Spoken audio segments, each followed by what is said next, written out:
ഇടുക്കി ദേവികുളം താലൂക്ക് വികസന സമിതി യോഗത്തിൽ ജനപ്രതിനിധികൾ പങ്കെടുക്കാതിരിക്കുന്നതിനെതിരെ വിമർശനവുമായി സിപിഐ ജില്ലാ assistant secretary P Palanivel.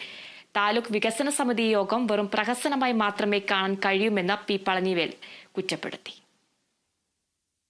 Taluk പരിധിയിലെ വിവിധ പ്രവർത്തനങ്ങൾ വിലയിരുത്തുകയും ചർച്ച ചെയ്യുകയും പരിഹരിക്കപ്പെടേണ്ട വിവിധ വിഷയങ്ങൾ അവതരിപ്പിക്കപ്പെടുകയും ഒക്കെ ചെയ്യുന്ന യോഗമാണ് താലൂക്ക് വികസന സമിതി യോഗം.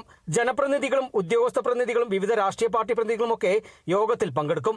എന്നാൽ കഴിഞ്ഞ ദിവസം ചേർന്ന ദേവികുളം താലൂക്ക് വികസന സമിതി യോഗത്തിൽ MLAയും പഞ്ചായത്ത് പ്രസിഡന്റുമാരടക്കമുള്ള ജനപ്രതിനിധികൾ പങ്കെടുക്കാതെ വന്ന സാഹചര്യത്തിലാണ് വിമർശനവുമായി സിപിഐ ജില്ലാ അസിസ്റ്റന്റ് സെക്രട്ടറി പി പളനിവേൽ രംഗത്ത് വന്നത്.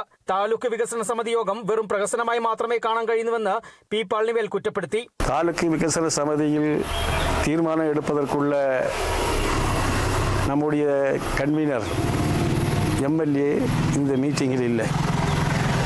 ഭയങ്കര എല്ലാ ഉദ്യോഗസ്ഥന്മാരും എടുക്കാകുന്നില്ല. താലൂക്ക് വികസന സമിതിയിൽ പഞ്ചായത്ത് പ്രസിഡന്റുമാർ പങ്കെടുക്കേണ്ടതാണ്. മൂന്നാർ പഞ്ചായത്ത് പ്രസിഡന്റ് ഇല്ല, ചിന്നക്കനലില്ല. പല പഞ്ചായത്ത് പ്രസിഡന്റുമാരും ഈ യോഗത്തിൽ പങ്കെടുക്കുന്നില്ല, MLAയും പങ്കെടുക്കുന്നില്ല. പിന്നെ താലൂക്ക് സഭ കൂടി എങ്ങനെ തീരുമാനം എടുക്കാൻ പറ്റും? അതേസമയം ലൈഫ് മിഷനുമായി ബന്ധപ്പെട്ട് NOC ലഭിക്കാതെ വീട് നിർമ്മിക്കാൻ കഴിയാതെ നിരവധി പേരാണുള്ളതെന്നും പള്ളിവാസൽ പഞ്ചായത്ത് പ്രസിഡന്റ് പ്രതീഷ് കുമാർ പറഞ്ഞു.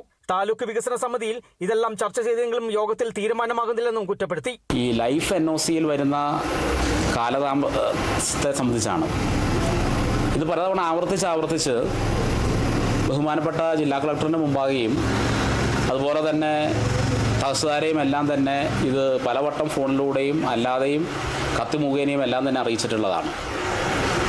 ഇതുമായി ബന്ധപ്പെട്ട് പള്ളിവാസൽ പഞ്ചായത്ത് ഹൈക്കോടതിയിൽ പോവുകയും 3 ആഴ്ചക്കുള്ളിൽ റവന്യൂ NOC ലൈഫ് വീടുകൾക്ക് നൽകണമെന്നുള്ള ഹൈക്കോടതിയുടെ നിർദ്ദേശമുണ്ടായിട്ടും കുറച്ചു കാലം ഇത് ആ നിലയിൽ പോവുകയും പിന്നീട് ഇപ്പോഴും വീണ്ടും പഴയപടി തന്നെ ഈ കാലതാമസം ഇപ്പോഴും താലൂക്ക് ഓഫീസിൽ നിന്ന് ഉണ്ടാകുകയാണ്.